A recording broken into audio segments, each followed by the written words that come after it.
Good evening or good afternoon, whenever you're watching this, and Maybe welcome. even morning. It could be the morning. Welcome to the Ring and All Other Sports. I am obviously not Leo Connors. Wait, you're not? I am not. Unfortunately, Leo is unable to make it. He had some work commitments that he had to take care of tonight. What type of crap is that? Here's the deal for those that don't know. First of all, introduce me, please. Our guest here tonight, I'm Dave Fournier, by the way. Oh, yeah, introduce Dave yourself. Fournier, the guest co-host here tonight, or guest host tonight. Yes. And our guest here tonight is Osirus. Osirus, pro wrestler, as it says on the screen. And so for those that don't know, last week I was invited to be on the show, and Leo conveniently was sick. And then this week I'm invited to be on the show, and now conveniently he has to work. I smell, I don't know. I don't know about that, but I smell disrespect, actually. That's what I smell. I hope to be invited back on the show at another time so I can speak with Leo himself. absolutely. I'm sure he'll be glad to have you back. All right. I can't speak for him, but I'm sure he will. Well, tonight you are. I Or am today, speaking for him tonight. This morning. Yes, I don't yes. know. And I'm What going to is show him what a real host knows. Cut the music. We miss you, Leo. We miss you, and we can't wait. Well, I miss you anyway. I don't know if this guy I don't. misses you. But, all right. So we should probably get down to the real questions here tonight. Well, you show what a real host is supposed to look like. Hit the questions. First off, thank you for joining us here Thank you on for this having me. episode. And the first question that we always like to ask everyone is, where did you grow up? Not ready for that. I already know the answer, but I grew up in Maynard, Massachusetts, small town, I don't know, half hour, 45 minutes outside of Worcester. And yeah. okay, nice. When was your first exposure to pro wrestling? Ooh. I was ready for that one. That's a standard question. First exposure to pro wrestling, though. As a like kid or whenever you first witnessed it. I'm sure probably when I was in the womb. I feel like I come from a family of wrestling fans. It's funny, although not my grandmother on my dad's side. Okay.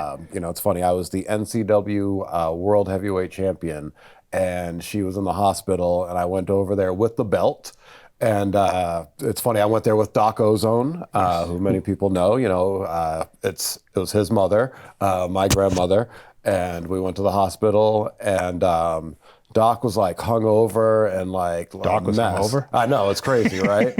And we're talking to her, and I'm telling her, I'm like, oh, I'm the NCW World Heavyweight Champion. And she's like, what a waste. Oh, that wrestling stuff is junk. But she's the only one. Yeah, she's pretty much the only one that's not a fan of wrestling in my family. And RIP. But yeah, everyone else in my family, big wrestling fans. Doc, who's my uncle, he was involved in wrestling, company UCW, way back in the day. So I used to go to those shows when I was a little kid. And those were actually based up here in Nashua, New Hampshire, where we taped this program. So there we go. Everything ties in, Absolutely. all together. I think they used to air on WNDS. Possibly. I think that was the name of the station that they were on at that time. But yeah, as did NWA New England. They were on Yes. WNDS later on. But yeah, so, a little kid going to those shows. I remember watching, I'm trying to think, because I'm like, I wouldn't have been old enough to really remember the first WrestleManias, but like I do, because I rented them on tape probably a bunch. So yeah, my earliest memories though, like where I'm like, oh, this is a solid memory, would have to be like 1989, like the Hogan, Warrior, that time period. Like I remember having the sheets with Hogan, Warrior, Savage, Jake the Snake on them, all that stuff. So, I mean, I was exposed to it from a young age, but really remember it from like 89 forward. And was a big fan. I don't remember what year for my birthday. I had the Papa Shango birthday cake with the trick candles. Okay. So you blew them out, and then they came back, and it's like, did Papa Shango curse my cake? What's going on here? So you're probably getting into, like a little bit later 90s. So yeah, at that point, but yeah, so point being, been a fan for a long time. And is your next question, when did I know I wanted to be a wrestler? Or is that later? We can go to that question next. So you already asked the question, so you might. I don't want to throw off the format here. Like, did you want to host the show yourself tonight? And no. When Leo comes back, I'll host the show. He can be the guest, but for today, you get. He to has be done the that host, once with Sonny Goodspeed. I can't handle any of that. But no. So please. All right. I will. So what made you want to become a professional wrestler? Are these questions numbered? Because I don't believe that was the next question. It was not, but that's all right. You kind of answered the next question because it asked were your friends or family into it, and you obviously talked about the family influence, and I know you probably also had friends that were into it. But so you need to ask that question though, because that's a great question. And we were going to get to it. I wasn't skipping it. We were just going to the question. I don't know. The way you were like, well, you kind of answered it. That made me feel like you were planning on skipping it just to get to. No, I would have asked it again. You would have asked it again, or at least said we covered it. Because the friends part, that's actually a huge thing. Because you know my friend Brian. Yes. You know, he and I, we grew up pretty much like brothers. His parents, my parents were friends, one of those situations. So when we came along, it's like, you guys are friends now. And he never wanted to be a wrestler, but I did. So he got put in a lot of submission moves when we were kids. But he was a fan, so we would watch wrestling together. Yes. And then I would work moves on him, and he'd be like, "Why are we doing this?" And I'm like, "Because I need to know what I'm doing." And I always get his name Brian because you had another friend Brian that used to come around and film some of your matches. That's the Brian I'm referring to. Oh, okay. Yes. I was thinking another Brian that. I know. I have a few Brians. You do, yes. I do. But yes, that is the Brian I'm referring to, the one that used to film. So yeah. Because there was a Brian from Maynard as well, right? Yes, there's a Brian from Maynard as well. That's who I was thinking you were talking about. I gotcha. I totally get that. But yeah, the Brian from Maynard, funny enough, he was a backyard wrestler in high school. And for me, because I always felt like, oh, I'm going to be a pro wrestler, like for WWE, like I don't need to do backyard, like I'm going to go and do it properly. However, I did for my... I forget if it was my junior year or senior year of high school, for a Spanish class project. We filmed my friend Brian from Maynard doing a backyard match with our friend Justin from Maynard. And we did the whole thing. We did commentary, me and my friend Francisco, who actually knows Bo Douglas. Shout out to Bo Douglas, small world. But yes, Francisco from Maynard, we're all in high school together. We did this project where we did color commentary completely in Spanish for this backyard wrestling match. And I got an A. Wow. So you're pretty bilingual then. And I used to be. I used to speak it fluently. I had a crush on my Spanish teacher in high school, and that helped a lot because, then you really want to put in that extra effort and all that sort of stuff. Absolutely. So what made you want to become a professional wrestler? Funny you ask that. Man, that you should be the host of the show full time. Leo, you're out. I'm sorry, Leo. But no, what made me want to be a pro wrestler? A lot of things over time. But honestly, my first memory, and I'm probably going to get canceled for saying this, but it's okay. Shawn Michaels, 1992, the heel turn after he put Marty Jannetty through the barbershop window, and he had Sherry with him as his manager. And she'd come out to the ring with the mirror and hold it up, and he'd do his hair in the mirror and everything. And then he'd like push her down and like just pose. And I was like, oh my God, I want to do that. Like the whole thing, like I want a girl to come to the ring with a mirror. Like I'm going to do my hair in front of the mirror and everything. And then I'm going to push her down and pose.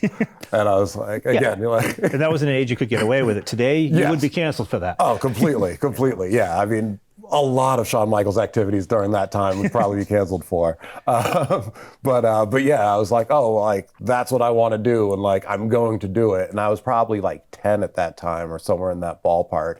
And I remember the year 1992 very vividly. Ric Flair coming in number 3 at the Royal Rumble. Like, I can't tell you how many times I watched that. I recorded it. My mom let me order it, recorded it, and like I'd watch that over and over.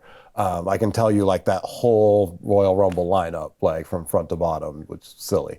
It's not though. Like, I feel like all kids do that. Like, you did it with the 92 one, which was a much better one. I have a younger brother that's 12 years younger than me, and the 89 Royal Rumble, he just watched that over and over, and it was a VHS tape to the point where the tape broke from watching it so many times. And that was one of the worst Rumbles in my opinion. But he knew everybody that came out, the order, and Fair enough. Yeah. And I guess we all, as wrestling fans, we all went through that sort of thing, especially during that time period where, yeah, everything's VHS and you're recording things. And yeah, I remember watching Super Brawl 2, Sting and Rick Rude. That time period of WCW for me was big. I was a big Rick Rude fan, loved him in WWF, and then loved him when he went on to WCW. I was so happy to see him get a big push over there. And as a kid, I didn't know what a push was. I didn't even know that term. But like I understood like, oh, he's doing well here, that sort of thing. And that's really like, I was like, yeah, like I'm going to go on, I'm going to do this. And then later in high school, now we're talking Attitude Era. And I was the biggest Rock fan there possibly could be. I used to go to school in dress shoes, slacks, and rayon shirts. And I would cut promos. I had a $40 Fossil watch that I would call my $500 watch, and I'd be in my outfit. And it's funny because there was another kid at the school, shout out to Ryan Kelly, who used to dress up as me, dressing up as The Rock. But point being, like, yeah, I was just such a big fan at that time, and that's how I conducted myself. I was a huge Scott Steiner fan, big Papa Pump, and I literally have a 6-hour VHS tape that is nothing but Big Papa Pump promos with some Rock promos thrown in there. But yeah, I was huge on Scott Steiner, and I would, on the second run, because Nitro would play, and then you'd have the second run. That's where I'd be like, okay, I know where his promo's going to be. Let me set up, and I'd stay awake, and I'd record the whole thing, And I was like, oh, I can't wait to and I'm a big bodybuilding guy. Blackstone Labs, shout out to them. So I was always into big jacked dudes. Lex Luger, when he was the Narcissist, I was like, oh my God, that's amazing, So when Big Papa Pump, when he went from that transition from, Scott Steiner tag team wrestler to Big Papa Pump, superstar Billy Graham knockoff, I just thought he was like the most amazing thing in the world. His promos were crazy. I'm a big fan of tigers. So the time he came down to the ring with a tiger, I was like, oh my, this is everything I want to be in life. Like, I can't wait to get on a cycle of steroids, like carry a tiger down to the ring, have like a hot chick like on my shoulders. Unfortunately, none of those things happened, but that's okay. So you didn't get to do the Shawn Michaels Sherry thing, and you didn't get to bring a tiger to the ring. None of that, You could probably still bring a tiger to the ring and get away with that. Possibly, And on the right show, I could probably get away with the Shawn Michaels Sherry thing. Right? Possibly, yeah. And I'm going to say, did somebody send you like the questions in advance? Because the next question was, who were some of your favorite wrestlers? Which you kind of already talked a little bit about Rock and Scott Steiner. Were there any others that? And again, everything is time period, So when I was a little kid, big on Ultimate Warrior, big on Rick Rude, and big on Jake Roberts, which is funny because he doesn't fit in with the body guy thing. But I loved the gimmick, and especially like when he was having the feud with Savage, and, Savage gets bit by the Cobra, and Vince, I hope that snake's been venomized. He better be, and everyone's going nuts. I thought all of that was so cool. My grandmother on my mother's side, who did enjoy wrestling, she was a big fan of The Undertaker. We had an awesome moment one time where we were watching some pay-per-view, I don't remember what, but Undertaker was down and she's yelling, she's like, get it up, Undertaker, get it up! And we're like, Nana, what do you mean? And she's like, no, he does the thing. And we're like, that's not helping. She wanted him to sit up, obviously. Yes, yeah, that's what she was referring to. That's funny. Yeah. There were various, again, time period who I'm a fan of. So then, fast forward to high school, Attitude Era, I'm a big fan of The Rock. Huge fan of Triple H. Loved when he came the undisputed champion against Jericho, and I think it was the Creed music video leading up to that. And, I would blast that before going to the gym. And in college, still a big Triple H fan. I used to have sex with Triple H. Time to Play the Game theme song. My girlfriend at the time was also a big Triple H fan, so that helped. Wow. And all of my college roommates were into wrestling. I had a buddy, shout out to Jeff, a.k.a. Johnny Epic. He used to have Sex with Mr. Perfect theme song. And so if you came to our dorm room and you heard wrestling theme songs being played, you knew like, oh, all right, you know what? I'll come back in like a half hour. Okay. We are learning a lot about Osirus here today. Right? Is there any entrance music you use in the current days? No, not in the current days. We don't- just my own. Our next question, you kind of touched on it a little bit, so we'll go by, because it was kind of what was your first wrestling show, and you kind of already touched on your first independent show was the UCW shows. Yes. Which were John McAdam, who actually has a Facebook group, and he had a show for a while called the Stick to Wrestling podcast, Oh, that's cool. which is kind of funny that I saw his name on there because I started thinking about that, and I was like, Yeah. what about your first WWF show? My first WWF show was probably a house show of some sort. I don't recall, but my first big show I went to was Survivor Series '93. Okay, at the Boston Garden. Yep, at the Boston Garden. It was me, Doc Ozone, his girlfriend at the time, Rochelle, Lady M, her husband Nate, and Brian, not from Brian from Maynard, but other Brian, Brian from Burlington. Yes. So yes, all of us went to, I think my Uncle Os, I think he went as well, actually, if I recall. But yeah, we all went to the show for Survivor Series '93. I remember I got a Razor Ramon t-shirt.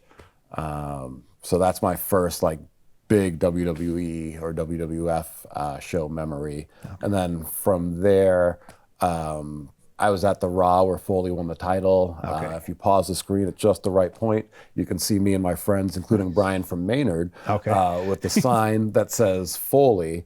And then we had painted our chest. However, only a couple of us had the shirts off, so it said Foley S Go. But it should have been Foley is God. Okay. But yeah, if you pause it just right, you can see us there. That was a cold day. I was at that show. It was pretty cold and snowy out there. It was. You know, I'll admit I did not take my shirt off. I was one of the reasons why we were S Go. Okay. So you were the eye, I'm guessing. And yes, I was. You know. And but yeah, I was at that. I've been to a few WrestleManias now, probably like 10, something like that. Okay, excellent. All right. So next question is, who trained you when you decided to become a professional wrestler? Yeah, you know what? I'm gonna have to backtrack a little bit on this because again, going to time periods and who's your favorite wrestlers and blah blah blah blah. So UCW when I was a kid, that was my first independent experience. From there, though, I had no connection to the indies once Doc was no longer doing that. Once I was in high school and got my license, we found out about NWA New England. Okay. And we started going to check out those shows, and that's where I saw Slick Wagner Brown and the 2K Club. And I was like, I want to be that guy. And so then fast forward to after college, I always... From the time I was a kid, I expected to train at Killer Kowalski's because I grew up in Massachusetts, and it's like, well, yeah, that's where you go. And especially, you know, once I'm in high school and I'm finding out Triple H trained there and everything else, you know. So once I got out of college, I saw Slick Wagner Brown was the trainer there. And it was like, oh my God, this is the guy that I saw when I was in high school, like, and now he's doing even better, like, you know, and everything else. So it was a no-brainer. I'm going to Killer Kowalski's. Summer of 2002 was my first time actually walking into the building.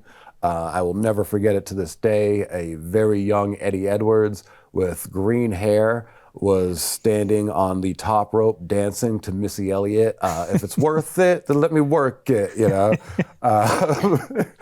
And I was like, what is this? Like, wasn't what you were expecting, I'm guessing. No, not what I was expecting at all.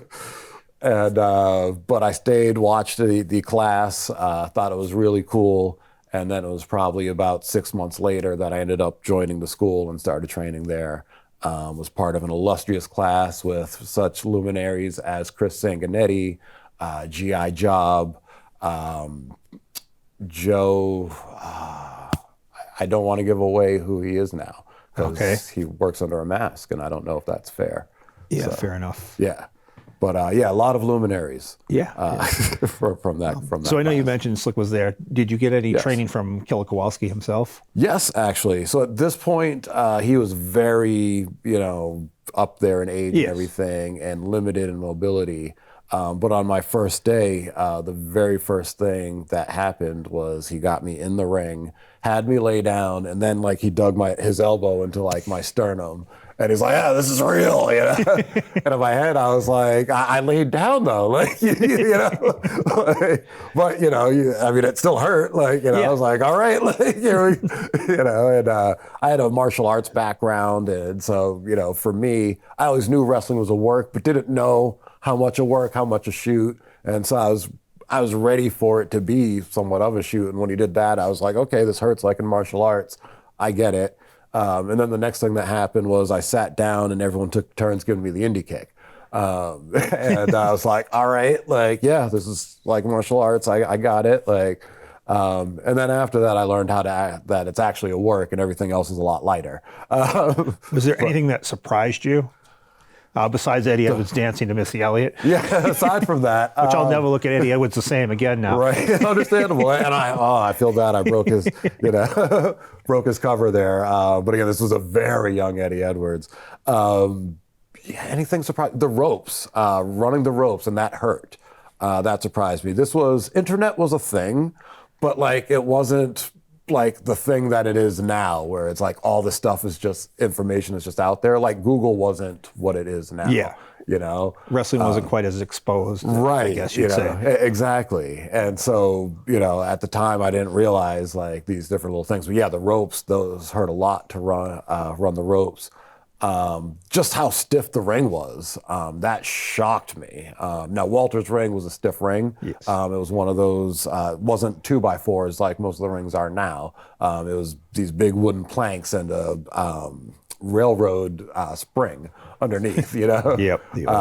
So I mean, it was a very stiff ring. That was pretty shocking. Other than that, though, I feel like between ABC's Secrets of Wrestling and just growing up watching wrestling and everything, like I was ready for a lot of it. Excellent. So yeah. All right, so we're going to jump ahead a little bit. And Okay. do you have memories of your first match? Absolutely. And what was that match? I'm going to do some major name dropping right now. This is going to be fun. So my very first match was a match I was not ready for. And this is actually how I wound up with the name Osirus, because when I was with Walter, there was a point where I had sprained my ribs and I couldn't train. And I was sitting next to Walter and we would just talk every day. He'd show me his poetry, he'd tell me about his tomato juice, and all these different things. And one day he was like, "When you're ready, you're going to be simply the best, G.A. West," you know? And I was like, "Oh yeah, I like," you know, and Yep. I felt like pumped up about that and everything. And, but. And you have wrestled as that. Yes, I have, you know, I thankfully have done that such, but at the time I wasn't ready. And I get a call on a Saturday morning for name drop time. I actually already said his name, Eddie Edwards. Okay. You know, and he was like, "Hey, I've got a show, and I got offered a better booking. Do you want to take my original booking?" And he's like, "We'll get $20." And I was like, "What? Like I'll get to wrestle and get paid?" Like, my mind was blown. I figured, you know, my first year of wrestling, I'm not going to get paid for anything. It's just going to be, you know, and now all of a sudden I'm getting this opportunity to wrestle on a show and get paid. Like, awesome, you know? So of course, yeah, absolutely, I'll do it. Hang up the phone, and then it's like, I don't even have any gear or like anything. And so I wrestled that very first show in basketball sneakers, martial arts gi pants, and a wife beater. Are you allowed to say that still? Yeah, right? Yeah, whatever. Well, probably not, but you know, but it is what it is. And sunglasses that looked a lot like these, but not these ones. Okay. So yeah, that was my gear for the very first show, and I needed a name. And I had a friend in college, P.D. McPete. He was a huge wrestling fan, big wrestling historian. And he was very much a part of my wrestling journey. He used to buy me Ensure because, you know, you got to eat calories and pack on size, especially back then. So yeah, he would like buy me Ensure, like be like, "Oh, here," like, you know, just as like a gift, you know. So I talked to him on the phone, and in college, one of my nicknames was the Dark Prince. Okay. And we had talked about Dark Prince G.A. West, and I was like, I'm not ready for that yet either. And then he was like, "What about Osirus?" He was like, "He's the Egyptian god of the underworld, Dark Prince. There's kind of a tie-in. You can easily transition out of it." And I was like, "Oh, that's really cool. Like, yeah, let's go with that." So that's how we got the name Osirus. And on this show, here we go for some more name dropping. I teamed with Mike Bennett. Okay. We took on The Score. It's funny, this was like some bad backyard show at like a gym in Fall River. Legit, I think 5 people went to the hospital that night, including someone that like jumped off the basketball hoop through a table, and it was like just a thud. Like there's no, they didn't go through the table. But on that show was currently Ivar of the Viking Raiders. He was on that show. Chad Wicks. Yes, thank you. Yep, he was on that show. So some great luminaries of Billy Kryptonite, right? Yes, Billy Kryptonite, exactly. So some great luminaries of New England wrestling. Chris Black, not Chris Black. Was it Chris Black? He'd go on to be. He was in WWF for a millisecond as like a producer. Not Chris Nowinski. Right? No, not Chris Nowinski. I feel like his last name was Black. Brian Black. Okay. There we go. Yeah. Yes. Yep. Him. Some great names on that show. Excellent. And you said it was in Fall River. So Yes. Yep. In Fall River at some gym. All right. And we're going to get to fan questions because we have a few of those to get to. And no problem. But are we on a time crunch? Well, here? we're good. No, we're good. We still got 30 minutes. We'll like make I'll it work. smack someone backstage. Like, we'll make it work. Those guys Plus, we got to make it so Leo has your back. So That's true. All right. Because I was going to say the guys back there are really nice and very cool. But if I have to smack someone to get us some extra time, I'll smack someone. I don't think that'll be necessary. They'll. All right. Are there any other matches like throughout your independent career that you would say is your most memorable? Bad or good? Bad or good. The match with you and Beavis. That's a whole, I wasn't going to go there. I didn't know if you wanted to acknowledge that moment. It's Roman Reigns. We got to acknowledge it, right? Yeah. I mean, one of my favorite nights that I'm not going to really bring up either was the Collision Pro show in Lowell, when you brought one of your family members. With Lady M, yes. Oh, wow. Yes. But that would be a whole episode just to talk about that night. That really would. From beginning to end with, and I'm going to speed run this. I'm glad we've got a timer there because I'm going to speed run this in 20 seconds. There's some intrigue for if I get brought back. Okay. So yes, we went to the show with my Aunt Lady M and a friend of hers. Step out of the car, her friend falls face first onto the cement, fully busted open. Lady M doesn't care because she sees the Widowmaker and she's like, oh my God, it's the Widowmaker. Blah, blah, blah, blah, blah, blah. Fast forward to my match. Lady M is flashing the crowd. And then at some point she gets through the barricade. Police end up arresting her. I tell it's a match, the Hollywood Blondes, myself and Jay Busta against the Damned, Matt Storm and his partner, Kyle Fletcher. Not Kyle. Oh my God, I should remember his name too because I love you, Matt Storm, and your partner. Yes, they started out. But yes, tag match with them. I'm like, pin me now because I'm literally looking at my aunt getting arrested and being hauled away. I had to run out, go save her. She's yelling racial epithets. It was an amazing story. If you guys want the full thing, write into Leo, tell him you want me back, and I'll tell the full story. It was, yeah. And the best was when we got there and you said, oh, keep an eye on Annie, Lady M. And I was like, yeah, that isn't going to work for me either. Like, even if I wanted to, that wasn't going to happen because I would have tried, but it was a fun night. She's a good lady. Just, absolutely, she was. R.I.P. Lady R.I.P. M. Yes, absolutely. So no doubt. All right, so everybody, we're going to have some Jim Beam in her honor. Yes, absolutely. Now you just gave me a reason to have some. But there we go. Not that I needed it. But. All right, we should get to the fan questions. We can always go back if we have more time at the end to the Lady M story if we have to really fill time. But so our first question, I'm going to actually go to the other page so I make sure I don't miss any because there may have been some since this picture. All right. There we go. So our first question is from Jerry Lane. Do you know Jerry? I do know Jerry. All right. You know I know Jerry. I figured you did. Everybody knows Jerry. Yeah. So Jerry asks, how influential has Doc Ozone been on your career? That's an interesting question. I mean, I guess we go back to the UCW days, and it was like that was probably an eye opener for me of, oh, like you can be involved in wrestling like as a regular person, so to speak. Not to say that Doc Ozone is a regular person by any means, but at that time as a kid, I only knew regular person Doc Ozone that comes to the birthday party, AGA, and that sort of thing. It'd be later on that I'd come to learn the legend of Doc Ozone. But yeah, as far as how influential, I mean, that would definitely be the biggest thing is just like, oh, like it is possible to get involved in this. Like I saw that as a kid. So it produced an outlet. And again, name dropping, Scott Taylor used to wrestle for UCW. And so when I saw him on TV, I'm like, that was the guy I saw in New Hampshire. Like, so, okay, like you can do this, Okay. So yeah, that would be what I'll say. Maybe in some ways an example of what not to do, All right. So the next question comes from Michael Pataro, and he says, which of your matches are on YouTube that we should check out? And which match do you wish is on YouTube that isn't? Both. He's asked both questions, yes. And that's my answer. Oh, both. Okay. Yes, the matches that are on YouTube that you should check out are all the matches that are on YouTube that I wish weren't. Okay. And I say that, I'm like, the first thing that comes to mind, again, we'll do some name dropping.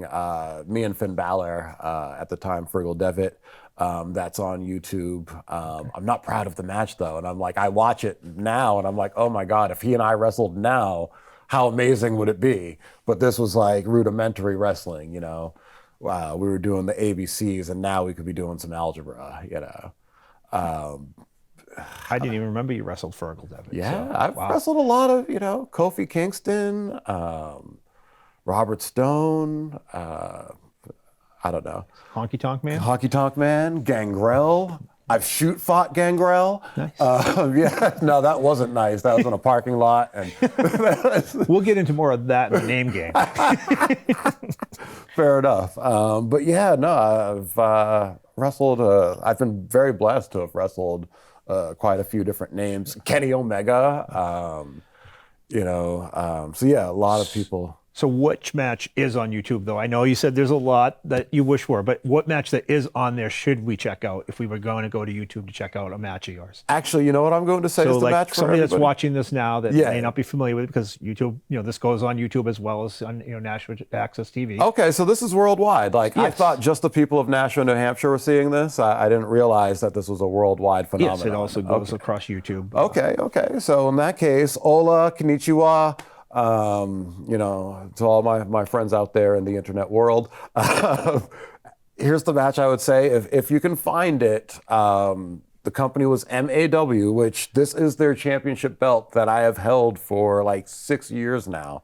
So I am the MAW heavyweight champion. I don't think they've run since 2020, but if anybody out there in YouTube land, since this is worldwide, is watching this and sees this, and they know the powers that be at MAW and they want to challenge me for this belt, let's make it happen. Well, you have the belt, so I guess you could technically defend it.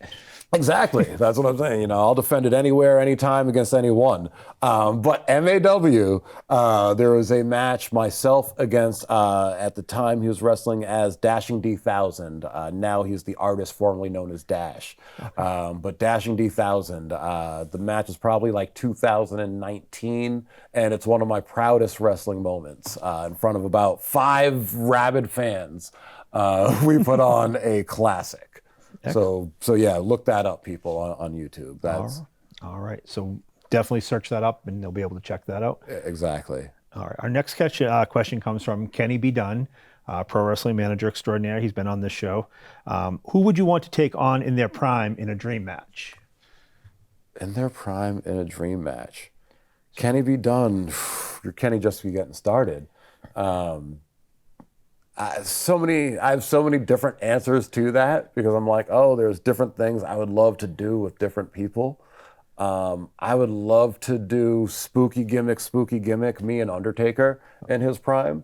I think that would be so much fun. And when I say in his prime, I'm referring to like Ministry of Darkness time period. Yeah, I think I would have a blast with that. I don't know, am I allowed to say he who's no longer named in wrestling. Of course you can. Okay, me and Chris Benoit. You can't erase wrestling history.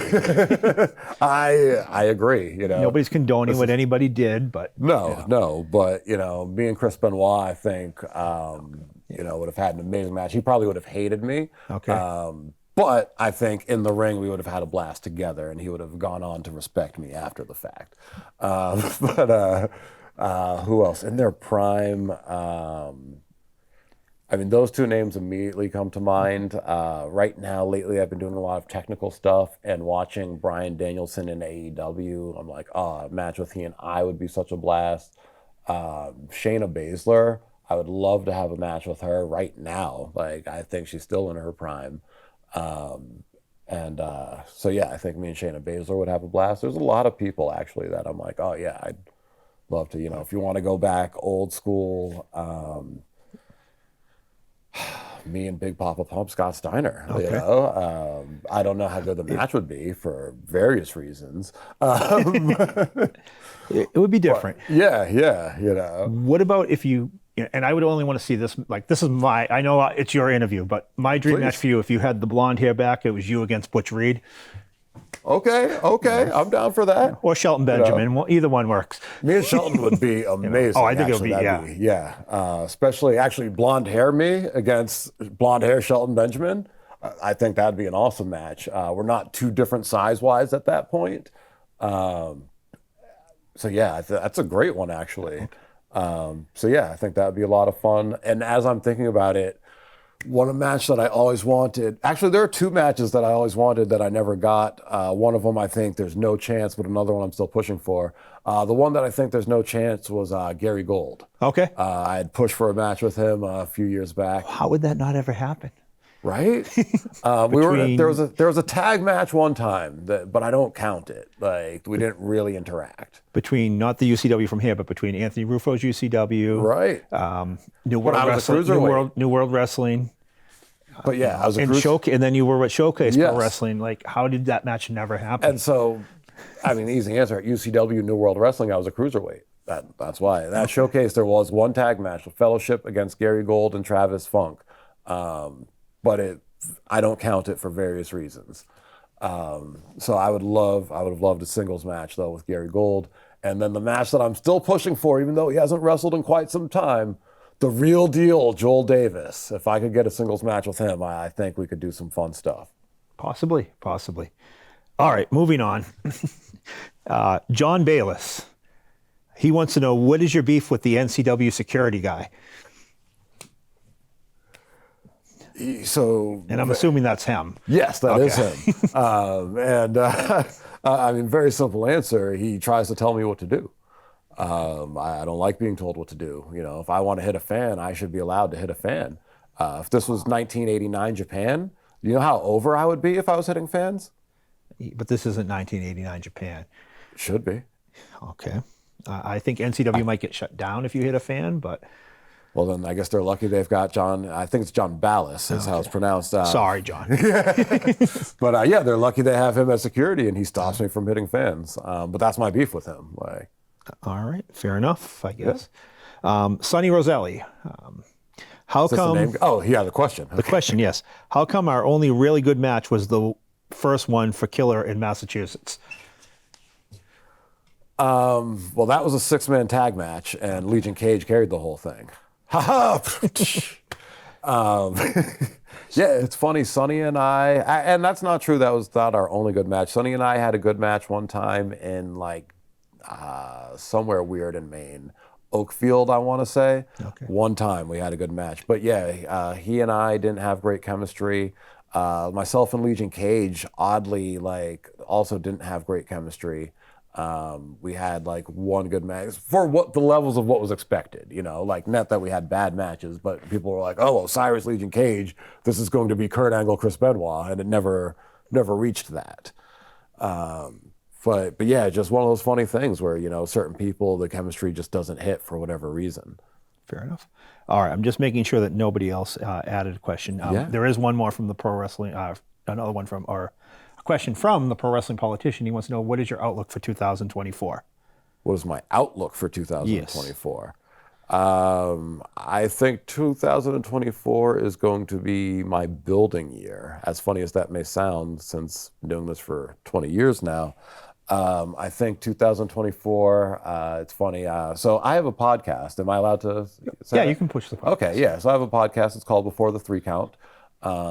Check it out wherever you find podcasts at. On that podcast, last week, we were just talking about my upcoming wrestling schedule, and it's the busiest that it's been in over 4 years. And Brian is the co-host, and he had brought up, he was like, wow, he's like, that's crazy. He was like, it's a busy month, like, and I was like, I just think it's just getting started. And I think this is going to be a building year for me leading into 2025, probably being the biggest year of my career. Okay, excellent. All right, so we're going to get to the name game. Yeah. Obviously, real quickly, I did want to bring up, Please. we talk about 2024. We know one place you won't have an outlook in 2024, and that's NCW, because apparently you're no longer allowed there. Yes, at WrestleFest on December 2nd, yours truly wrestled Kellen Thomas, where the deal was if he lost, he would take the oath of Osirus and join Osiris's Alliance of Violence. However, if Osirus lost, he would never wrestle at NCW again. And those that were there, they saw what happened. If you weren't there, you can find it online. So find it online somewhere. Right. You might have to pay for it, but that's okay. It's worth paying for to see what happened. And but yeah, Osirus lost the match, and as a result, he can never wrestle at NCW again. So that's probably going to open up some time in my schedule for sure. The next NCW show, I believe, is their first show of the year, March 8th, in Dedham. And I think it'll be interesting to see what they do this year. Excellent. All right, let's get to the name game. Sure. Basically, I'm going to give you a name. You kind of give a couple of sentences or whatever on the person, and then we'll just go to the next one. So it's not okay. So we kind of bounce through these really, quickly because it's. You're like, we're running out of time. We got to go. Leo's going to kill me. Not that far, but we're just saying there are some names. So I just want to make sure we get. We want to get through all of them. I understand. I'm glad though I get to say at least a couple sentences, because when you had sent me the format, I was like, oh, the name game. Do you have to say like one word? And I was like panicking in my head. I'm like, oh, I'm going to say something. No, really not one weird. word. It's like a sentence or two. Cool. It doesn't have to be. I mean, it can be one word if that's no problem. But kind of, yeah. All right. So the first one is Robbie Ellis.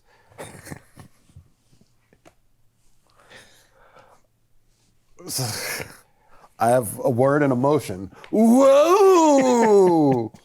Okay. All right. There we go. Next one, Gangrel. Awesome guy. And I learned a lot from him. Very thankful for my tours of Canada with him and just the things he taught me during that time period. Excellent. Mark Moment. Screw Mark Moment. He's a bum, a loser, a jobber. I hope he's watching this and knows that I'm going to punch him in the face when I see him on March 23rd somewhere in Maine. All right. So if y'all are there, you should go see that show. Excellent. All right. Luis Ortiz. 1/3 of 2K Club, and he is my girl that got away. So very funny story, right?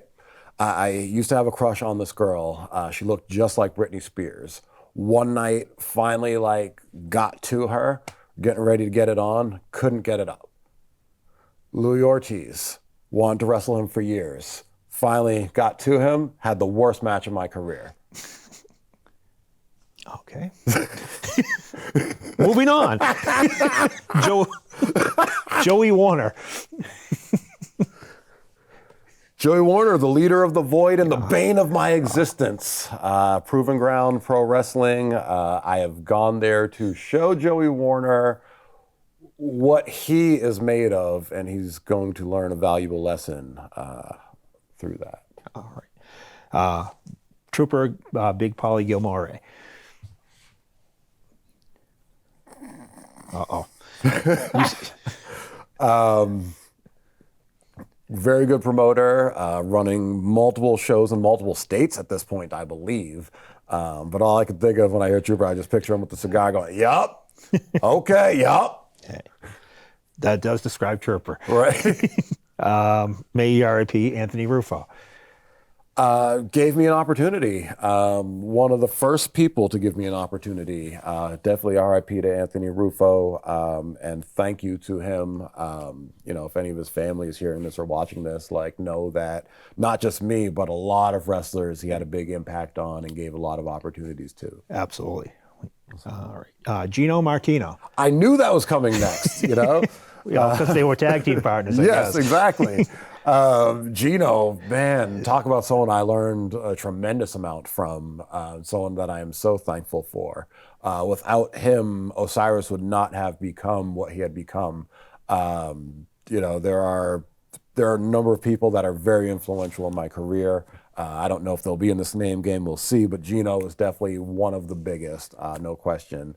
When I had my feud with him in Maine, he taught me so much about wrestling psychology, and then when he took me on tours of Canada, and he taught me about like the business of wrestling. Yeah, some great matches. Yeah, absolutely. Yes. Next one is Kellen Thomas. The Riot. He's the Bret Hart of New England. Best there is, best there was, best there ever will be. Cameron Matthews. Maybe better than Riot. All right. I'm also thankful to him for various opportunities as well. I remember when he was just I think the statute of limitations is passed, so I can say when he was just a kid in a mask at the bar, because he wasn't legally allowed to be there. Well, that's because they had the wrestling commission doesn't exist in Maine anymore, so I think it's good, Yeah. All right. Sonny Roselli. Someone I'm very thankful for. Now you're bringing, I feel like each name I have to be like, I am so thankful for this person. Sonny is, again, it's one of those, without Sonny Roselli, Osirus isn't what he is. So we talked about my first match, that tag match there in Fall River. But my first match on a backyard show, even though there were all those names, that was a backyard show. So my first match beyond that was for Killer Kowalski. And it was a 6-man tag. It was myself, Chris Sangetti, and Legion Cage, because you got to put an experienced guy in with the 2 kids, taking on Sonny Roselli, Larry Huntley, and G.I. Job. And it was at that match, I'll never forget, we're in the back. And Sonny and Larry are like, what do you do? And I'm, at this point, not a lot. So I was like, I got a drop kick. And they're like, okay, and Larry's like, let me see you jump. And so I jumped up, touched the ceiling. Larry's like, you might have a drop kick. And so then at the time I didn't know it was a rib, but they had me do 4 drop kicks in a row on you. 1 on Sonny, 1 on Larry, 1 on Sonny, 1 on Larry. By the 4th one, your legs are so tired, and that's where the rib comes in. But Sonny saw a lot in me, offered me to come to Maine, wrestle for him. This has been more than a couple sentences, but It's all right. I wrestled there for years and got so many tremendous opportunities. We talked about Gangrel, Honky Tonk Man, Kenny Omega, Canada. None of that would have been without Sonny Roselli. Excellent. All right, and you kind of touched on him a little bit, Larry Huntley. Same thing. And Larry Huntley, I will forever be grateful for allowing me to use his shower after the chocolate pudding wrestling, because that led to an amazing time period in my life. Wow, I had forgotten about that. Next one, Legion Cage. Legion freaking Cage. At the time, he was the GOAT of Maine, going up there. And it was really cool getting to be friends with him, learn from him, and things like that. Paul Hudson. Paul Hudson, underrated. Probably. He wrestles now as Paul Connor, is that? Yes, okay. Yes. Teaming with Cameron Matthews, I believe is their deal. But yeah, underrated. I don't know how good he is now as Paul Connor. I'm not going to lie, I haven't seen him recently. But back in the day as Paul Hudson, he was skinny, maybe $120 at best. But he was so good from a wrestling standpoint. And one of those things where unless you're a worker and you work someone you don't even know, just the way he would even take moves of mine, he would make them look better. My drop kick, as an example, he would jump up to take the drop kick and give a bigger bump, and he was the only person to ever do that and think of doing that. All right, excellent. Mighty Mini. Man, the NEWA days. Mighty Mini was the man at that time. I don't know what happened to him. Yeah, I'm not sure. I know he ran into some health issues and stuff over the Okay. years, but Well, wishing him the best. excellent. All right. Andre Lyons, Same thing. What were they? The Young Guns? something along. Yeah. Something like that. He was Pistol, Young Pistol. I don't No, remember. Andre No. Lyons. You're thinking of Pete Malloy, who's somebody Oh, totally yes, different. yes, that's right. That's right. But I know I'm still thinking of the right person. Andre Lyons, Mighty Mini, that time period, NEWA. I never worked with either of them. But they were like top guys at that company at that time, and I was just coming up, and I was in the tag division. Yeah. So, Bull Moose Calhoun. so technically, he was my retirement match. Okay. In 2008, when Osirus retired from wrestling to get into modeling. And initially it was booked Osirus versus Jay Lethal. And then when the promoter found out that I was going to be retiring, he didn't want to waste the spot. And I understand now. At the time, I was very upset about it, but I understand it now from a business perspective. So instead, I jobbed to Bull Moose in 5 minutes. All right. Jason Rumble. He's another one. Osirus wouldn't be what he is if not for Jason Rumble. Actually, Jason Rumble's really who taught me like how to work and work at a high pace, work at like what I would call a pay-per-view level. And he's actually someone that I often keep in my mind when I go out to my matches. I'll never forget, back in the days of the NEI. And I forget who it was, but someone was talking about Jason Rumble and saying like, oh, like whenever Jason Rumble comes out, it feels like it's a big event. And I remember reading that at that point in my career and being like, I want people to have that feeling when I come out. And so I often think about that and think about him and all the lessons I learned from him. Excellent, excellent. The Widowmaker Eric Shred. He and I, some of my best matches from the early Osirus days were with him. And my best arm drags ever were with him. Nice. Makua. Had a blast wrestling with him back in the day against the Islanders. And even in recent times, had a match, myself and Big Business against the Islanders maybe like a year ago that just happened. Always great to see him. Excellent. Pierre the Beast Vachon. He's another one. Spent a lot of time traveling with him, going to Canada and tours. Hilarious guy, funny guy. So yeah. All right. This next one, I imagine you were probably on shows with different people as this person, Doink the Clown. Yeah, I mean, are we talking Jason Rumble? Are we talking Scott Ashworth? Are we talking? Well, we covered Jason, so why don't we use Scott Ashworth? And we just blew his whole thing, but sorry, Scott. Oh, my bad. Too late now. Editing, we can beep it out. We'll pretend I said an F-bomb. I was told those can be edited out as long as there aren't too many. And I haven't had any yet. We haven't had any, and we're not going to have any. So yeah, so we'll use the editing there. But yeah, Doink the Clown. I use the stunt puller actually often in my matches. People, because I was a big fan of that move. What about Bo Douglas? He's another one. Osirus wouldn't be where he is on so many levels. Bo Douglas actually helped Osirus, or GA West really, I guess, get into the modeling world. Bo Douglas had some connections there and in Hollywood entertainment because Bo knows everybody. So yeah, Bo helped out with a lot of different things and a lot of things wrestling wise. So yeah, very thankful for Bo. And he still honors the Killer Kowalski lifetime membership. So I'm able to go to the Bell Time Club and train. So Bo's awesome. Can't say enough good things about him. Bo knows. Bo knows. I will, yeah. John Thornhill. John Thornhill, awesome. Great guy. Another guy I'm very thankful for. Has given me a lot of opportunities. Got to wrestle Matt Stryker because of him. Unibrow Matt Stryker, not the teacher. And various other people and talents. And we've had a lot of fun touring up and down the roads together. I had some really good matches with him back in the day. I thought he was like on an AJ Styles kind of level. All right. Triplicious. Triplicious was my first feud at NCW when I came back, as you know. I remember those, yes. Yes, that was during the Firm days. Yes, back in the days of the Firm, and its various incarnations. And various. There was like 12 people every show. Yes. Like I said, various, and yeah, had a blast working with him. Very funny story. I'm about to blow his and Doc Ozone's cover. But Doc Ozone told me the story. We made that comeback that night, And later on, Doc Ozone's like, oh man, he's like, so I'm in the parking lot, and I'm just trying to do my thing. And I think we all know what that means. Yeah. And he's like, there's some weird guy like hanging out by the dumpster. And I'm like, oh man, will you just go away so I can do my thing, And turns out it was Triplicious who was trying to do his thing. And when they realized it was each other, and they're like, oh, and they did their thing together. But that was like, I love that story. That is pretty funny. Mike McCarthy. An inspiration, actually. Mike McCarthy, from the days of Toxic Tommy Knoxville to now the Masshole, he and I had some classic matches, but I look at him now as an inspiration. I see him still killing it, still looking great.